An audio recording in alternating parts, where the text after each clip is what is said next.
Je disais donc, imaginez-vous cette personne malade qui reçoit un diagnostic, qui reçoit une information, qui reçoit une décision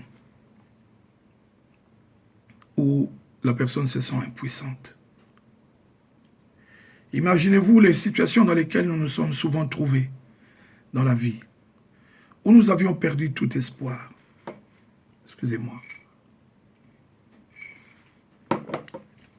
Où nous avions souvent perdu tout espoir.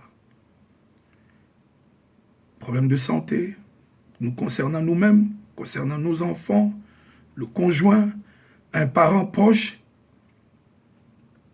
des situations où la perte d'un emploi, un rêve brisé, et cela peut carrément affecter l'homme. Cela peut carrément détruire la vie.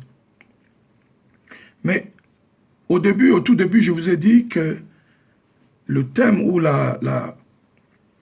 le centre de mon message, c'était la foi. La foi, c'est pour ça justement que j'ai intitulé, j'ai dit « Dire merci malgré l'adversité ». Remercier le Seigneur malgré l'adversité, malgré le vent contraire.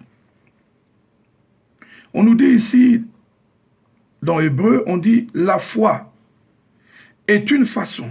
Moi, j'utiliserai des mots qui peuvent m'être un peu propres. Je dirais la foi est l'outil que le Seigneur met à notre disposition pour ouvrir, pour débloquer, pour obtenir ce que vous voulez, pour obtenir la réponse à vos prières. Mais la condition est laquelle? La condition est d'accepter cet outil, cet outil que le Seigneur met à notre disposition. La condition est de dire oui, Seigneur, j'accepte cette foi. La Bible dit que nous avons tous une portion de foi qui est mise à notre disposition. Nous acceptons de dépendre de lui pour notre santé, pour nos problèmes. C'est vrai. Certains diront, nous sommes sauvés et puis bon,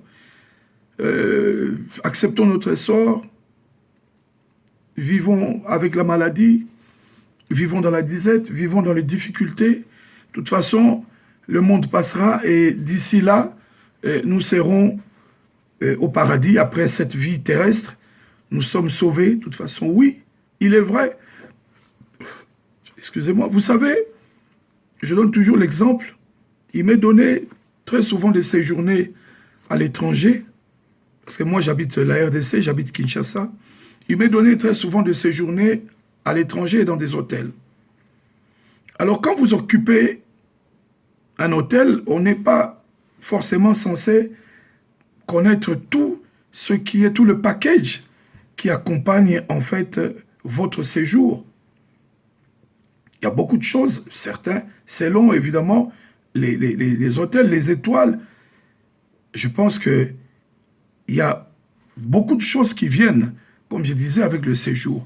Mais si on ne vous le dit pas, comment pouvez-vous savoir, par exemple, que vous pouvez utiliser l'Internet, le Wi-Fi de votre chambre? Vous pensez peut-être que je ne suis là que pour dormir et peut-être utiliser leur salle de bain, mais vous avez les savons. Vous avez un certain nombre de choses que, permettez-moi juste d'illustrer, enfin de donner un petit exemple, vous avez un certain nombre de choses qui vont avec.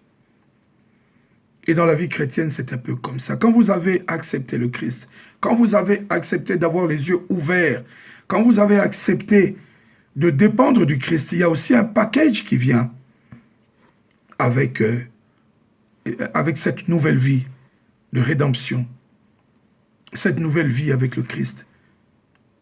Voilà donc, je disais que l'homme doit savoir qu'il a un outil à sa disposition. Vous qui êtes aujourd'hui à la croisée des chemins, vous qui avez des difficultés, vous qui avez une maladie incurable peut-être, vous qui avez une situation difficile, un enfant qui vous donne des soucis, vous qui avez des problèmes au niveau de votre business, au niveau de votre emploi, au niveau de votre vie de famille, vie de couple, toutes sortes de difficultés, toutes sortes d'interrogations, toutes sortes de problèmes. Vous avez un outil. Vous savez, la chambre dans laquelle je me trouve aujourd'hui pour qu'une personne puisse accéder, une chambre d'hôtel, à moins que cette personne casse, cette personne doit avoir une clé pour accéder dans cette chambre. Et moi-même, quand je reviens de mes démarches, de mes courses, pour revenir, entrer dans cette chambre, je dois utiliser la clé. La foi, en fait, c'est comme la clé, c'est un outil. C'est cette clé que j'utilise pour rentrer dans cette chambre, dans ce lieu où je suis, où je me repose, je me relaxe, où je peux, voilà. Et la foi, c'est la même chose. La foi est une clé que le Seigneur met à votre disposition. Cette clé vous permet quoi? Cette clé vous permet de posséder ce que vous espérez. Cette clé vous permet de posséder votre guérison. Cette clé vous permet de posséder le travail, de restaurer votre vie. Rappelez-vous, le Christ, notre Seigneur, disait souvent, j'aime ça, il dit, ta foi t'a sauvé, ta foi t'a guéri. Je n'ai trouvé nulle foi ici. Eh bien, parce que tu as cru, je te le donne, je te l'accorde, la foi. La foi, c'est ce qui vous permet d'avoir, je dirais, comment? La foi, c'est ce qui vous permet